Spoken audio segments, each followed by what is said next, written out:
Drake drops second Lamar's diss track amidst controversy to his approach. Drake has just dropped a new diss track aimed at Kendrick Lamar, and the hip-hop world is on the edge. But this feud has taken an unexpected turn, leaving everyone guessing about what will happen next. With his latest AI-featured track, Made Freestyle, Drake has gone to the extreme length to challenge Kendrick to respond after his initial diss, Push-Ups Made Waves. The question is, will Kendrick take the bait?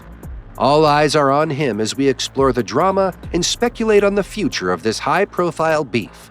Get ready for a deep dive into the latest chapter of this epic rap rivalry.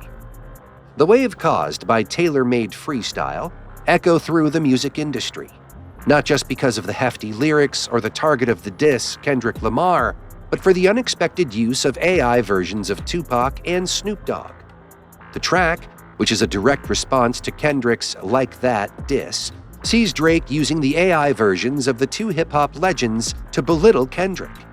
While Drake's fans have been praising him for his aggressive approach, the use of AI technology in this way raises some serious concerns for the music industry as a whole.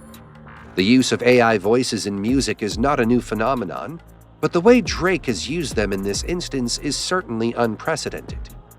The track has sparked a lot of debates about the ethics of using AI voices in music, with some arguing that it sets a dangerous precedent for the industry. In the first verse, AI Tupac criticizes Kendrick's disses, stating that they are weak and that Kendrick cannot make threats that he cannot back up. This is because Kendrick does not live the lifestyle he raps about, with bars such as, "You're supposed to be the boogeyman. Go do what you do, unless this is a moment that you tell us this is not really you."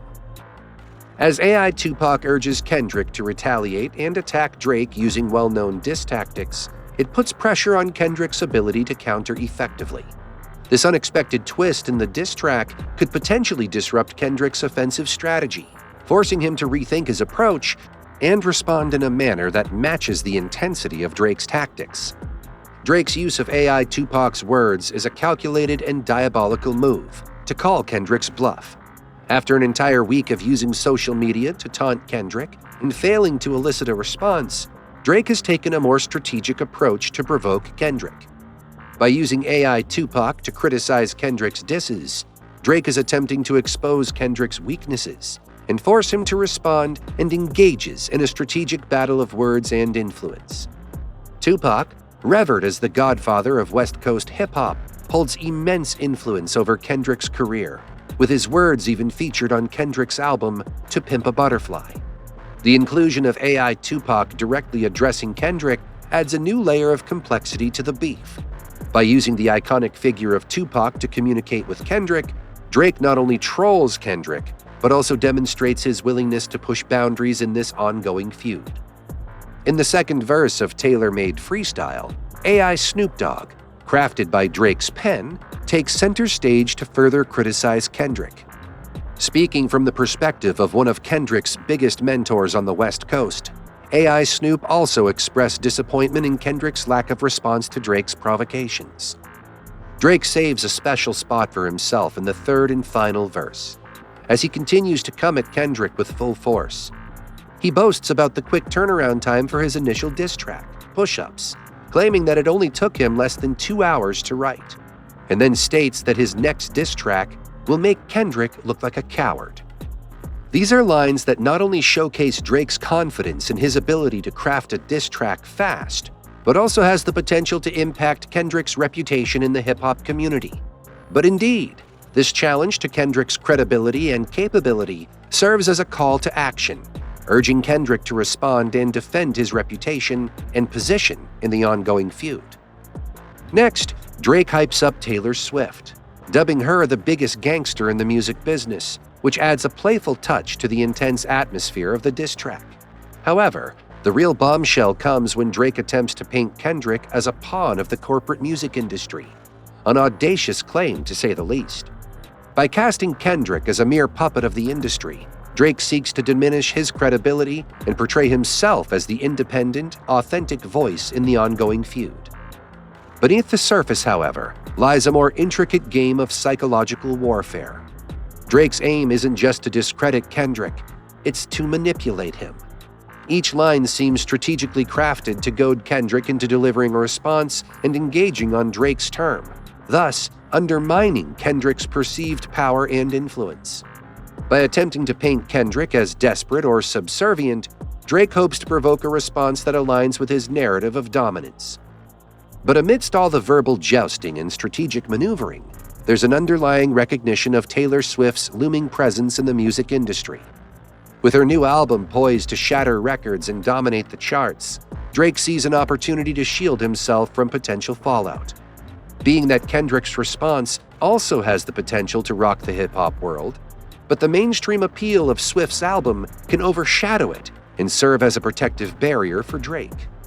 In essence, Drake's calculated tactics aim to ensure that, regardless of the outcome of the feud, his status as a mainstream powerhouse remains unscathed. This is a testament to the intricate dance of ego, strategy, and public perception that defines the world of rap beefs, a game where reputation is as crucial as lyrical prowess. The use of AI versions of artists in such a high-profile context sets a precedent that could have far-reaching implications for the industry. It opens the door to a potential slippery slope, where the boundaries between reality and artificial creation become increasingly blurred. Where artists use AI technology to impersonate other artists or even create fake collaborations, this could have damaging consequences for the industry as a whole. It is super irresponsible for somebody of Drake's status to do in an industry where musicians are already fighting to protect their talent and property to avoid having their presence diminished by actual robots. Despite it seeming like Drake is closing in on his biggest rival ever, Kendrick is unlikely to be fazed by any of this. None of these maneuvers from Drake seem to have deviated Kendrick from his strategy, particularly considering the looming rumor of him dropping a new album in May. We might still be in for a long wait before Kendrick unveils his next move. However, all worries and doubts will be put to rest when he does release a response. Drake's swift response, delivered just 3 weeks after Kendrick's initial jab, might appear hypocritical, and people may get mad at Kendrick for his slow response in this very moment. Because by shifting his strategy to directly confront Drake, Kendrick risks playing right into Drake's hands, granting him the attention and validation he seeks. Again, Kendrick needs to get something out in a timely fashion, and hopefully, whatever he has planned better be impactful. Snoop Dogg, upon hearing Drake's use of an AI version of himself, could only respond with bemusement, highlighting the confusion and novelty surrounding such creative choices. The ethical implications of using deceased artists' voices are significant, raising ethical and artistic questions that demand careful consideration. It's also important to consider how individuals connected to that era, those associated with iconic death row records, especially those closest to Tupac, will perceive Drake's decision to incorporate the late rapper's voice into his work. Some have sought to justify Drake's actions by drawing parallels to Kendrick's use of Pac's voice on Mortal Man, and for having deepfakes in his Heart Part 5 music video. This comparison doesn't make any sense at all when you look beyond the surface, as Tupac's words on Mortal Man actually came from an interview of his, and he had permission to use them from Pac's mother and with the deepfakes. Kendrick was using people who he had genuine connections with, like Kobe Bryant and Nipsey Hussle, and he did this to honor their legacies and everything they represented. While Drake may have won the battle now, long-term, he may lose the war. This move can end up doing way more harm for him. Nonetheless, Drake deserves accolades for his adeptness at turning challenging situations to his advantage. It's evident he adopted this strategy to gain a high ground against potential backlash from Kendrick's anticipated response. Yet, his handling of the situation underscores a newfound sense of confidence in his ability to triumph over Kendrick. Employing Pac and Snoop to target Kendrick was a creative and attention-grabbing move in the ongoing battle. It's bound to stir up further conversation and intrigue within the hip-hop community in the coming days. As the anticipation for Kendrick's response continues to mount, it becomes increasingly apparent that the feud is far from over. And the stakes extend beyond mere musical rivalry, touching upon issues of artistic integrity, legacy, and the evolving landscape of hip-hop culture. So stay tuned for the latest developments. We'll keep you updated. In the meantime, hit the subscribe button and on your notification, like this video and share your thoughts with us in the comments below. What do you think about Drake's recent moves? And how do you expect Kendrick to respond? Let's keep the conversation going.